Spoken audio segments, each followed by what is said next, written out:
Alright, what's up guys, it's McKinley Crain here. Today I'm going to be doing my spoiler-free movie review of the 2020 film, The Empty Man. Now let's get into it.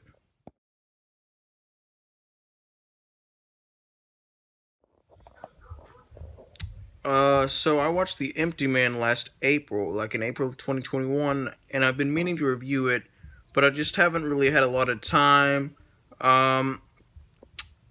So the reason why I even watched the movie in the first place is because of Chris Stuckman. He made a special review of it, saying that the movie deserved a cult following, and that it was very underrated. And at the time, it had a 40-something% on Rotten Tomatoes. I was aware of this movie before Chris Stuckman made a review of it. But I just didn't really feel the need to watch it until then. This film originally had a 36% on Rotten Tomatoes, and then it just kind of slowly went up after Chris Stuckman made his big review, because whatever that guy, what that guy did worked. He wanted other people to watch the movie and like it, and they did. And then I remember the next day or something like that, one or 2 days afterwards, I checked his Rotten Tomatoes score, and it had gone up to a 50-something%. And then 2 months ago I checked it, and then I saw that it had gone up to a 60%, and I was just well, it's fresh now, so that's great. And I just checked it again 2 days ago, and it's at a 75% now, so it's technically critically acclaimed now. Anyway, but when I watched it, it was still rotten, if you know what I mean. So when this movie came out, I know Chris Stuckman already said this. No one saw it. It came out in the middle of quarantine.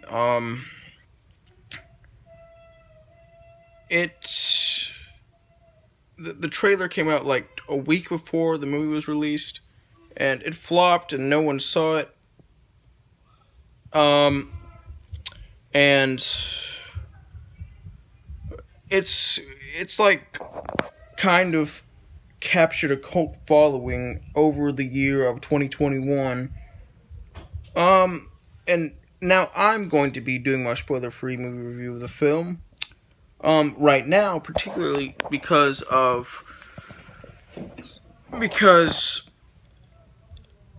there's this new film, Malignant, that I haven't seen yet. As of right now, I haven't seen it. I'm going to watch it soon. And it kind of just reminded me of The Empty Man. From what I have been hearing about this movie, it kind of reminds me of The Empty Man. What mainly reminds me of The Empty Man from this whole Malignant movie, reaction from everybody's reaction to this whole new James Wan Malignant movie, is Chris Stuckman's new video in particular. He did a special review for Malignant 2. So I was just I gotta make a new video. So what should I review today? And then I was just well, I haven't reviewed The Empty Man yet, and I saw that movie 8 months ago or something. I don't know, 6 months ago, something like that. I don't know. How long has it been since April? 4 months ago or something. Anyway, so now I'm going to be actually reviewing it. So in this movie, this 18-year-old woman goes missing. She's a woman, but she's barely a woman because she's 18. She still kind of looks like a kid. and there's this detective, and he was kind of close with the woman, uh, and he has to go out and find her, and the only clue that's left is a message written in blood on her mirror saying, "The empty man made me do it." So, he's just like, he says to himself, "What is the empty man, and what does it have to do with this girl?" Okay, not this girl, this missing woman. And as he slowly kind of figures everything out, he unveils a darker truth, which is fully revealed at the end.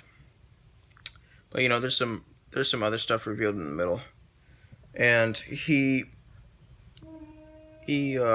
finds out exactly what's going on with the disappearance of this girl, and what the empty man is, and who the empty man is.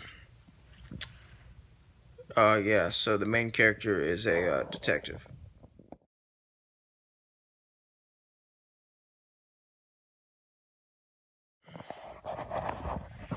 Okay, and let me just say, when I first saw this movie, I was just like, I kind of had high-ish expectations. I mean, the movie was rotten, and a lot of people didn't like it, but I know that Chris Stuckman liked it. And he's one of my favorite YouTubers, so I kind of had high well, and the Empty Man looked good to me. Like when I actually started to like kind of check out what the movie was really about. The plot looked good. Like the movie looked good. It looked interesting, and believe me, it was. This movie, while it is slow as hell, in a good way, of course. This movie's slow pacing actually benefits, like all the suspenseful build up and its story. It's a very intriguing and unique film. I love the unique editing style of this movie, that this movie has. Apologies for the background noise. I don't know what's going on with that. Actually, I probably do. Actually, I do, but I can't do anything about it. Anyway, so just try to focus on me, please, and don't get distracted by the horn in the background. Anyway, this movie has a very unique style of editing. The opening scene is 25 minutes long, which is just wow. Like, that's like the longest opening scene ever. Like, and that's not a bad thing. That's not a bad thing at all. I like that it's 25 minutes long. It actually makes this movie even better. And honestly, the opening scene, I can't really imagine like a single second being taken out from the opening scene, because it's very important. And while it's kind of like irrelevant to the story of the main character, the opening scene plays a huge part in kind of like introducing the viewer to like the empty man. Anyway, and I love the whole like mysterious vibe of this movie, and I love how like seriously this movie takes itself. Like this movie is ambitious, in a good way, of course, and a lot of good ideas were used, and there's a lot of great acting. A lot of the acting is very like M. Night Shyamalan-ish, Not in a bad way though.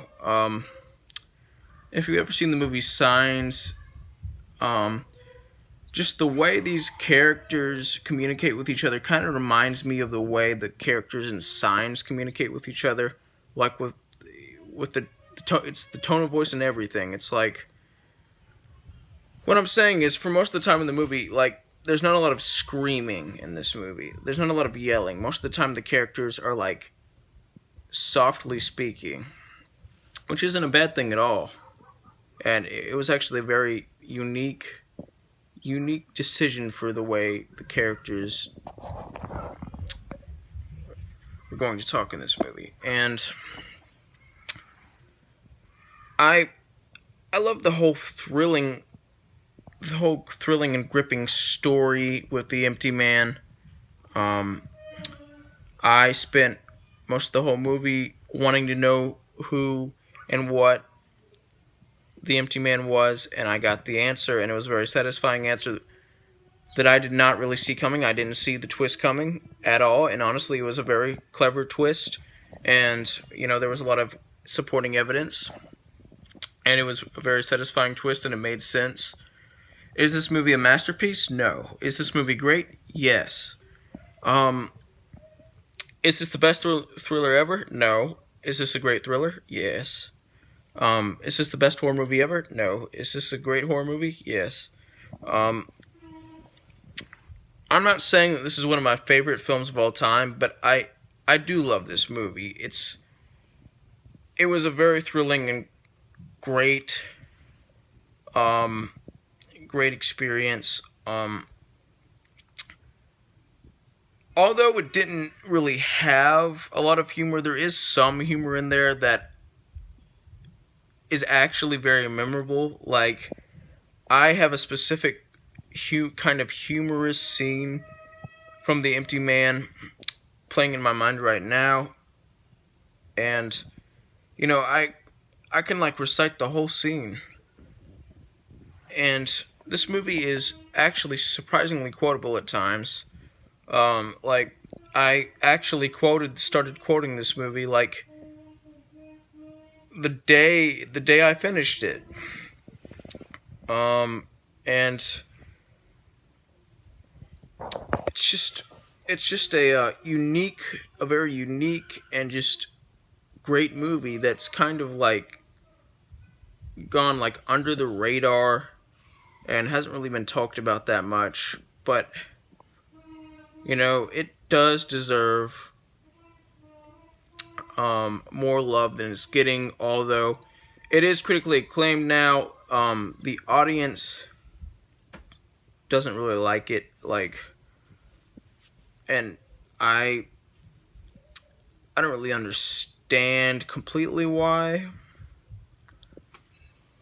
But what I'm saying is, I hope this movie gets more love. Because it deserves more love. Anyway, the characters in this movie are very likable. And very mysterious in a good way. Anyway, I'm going to give this movie an 87% out of 100%, which is the equivalent of an A-. Like, subscribe, join the notification squad. I will return.